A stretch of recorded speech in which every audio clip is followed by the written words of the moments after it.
Hi hello நாளைக்கு தீபாவளி வச்சுட்டு இவனடா இன்னும் ஸ்வீட் ரெசிபி போட்டிருக்கான்னு நினைக்காதீங்க. இந்த ரெசிபி செம்ம டேஸ்ட்டாக இருக்கும், ரொம்ப சிம்பிளாக இருக்கும். எப்படி செய்யுதுன்னு பார்க்கலாமா? அதுக்கு 1 கப் கடலை மாவை நல்லா சலிச்சு வச்சுக்கோங்க. சலிச்சு வச்சா தான் செம்ம டேஸ்ட்டாக இருக்கும். அந்த சலிச்சு வச்ச கடலை மாவை ஒரு பேனில் கொஞ்சம் நெய் விட்டு நல்லா ரோஸ்ட் பண்ணி கோல்டன் ப்ரௌன் கலரில் எடுத்து வச்சுக்கோங்க.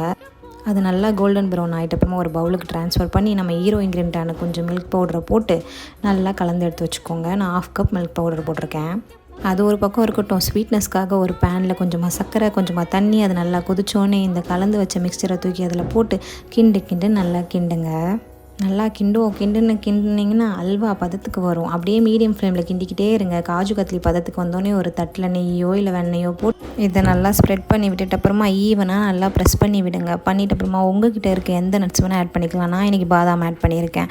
1 ஹவர் ரூம் டெம்பரேச்சர் வச்சுட்டு கட் பண்ணி சர்வ் பண்ணி பார்த்தா செம்ம டேஸ்ட்டாக இருக்கும். இந்த ரெசிபியை செஞ்சு பார்த்துட்டு எனக்கு மறக்காமல் கமெண்ட் பண்ணுங்கள். பை.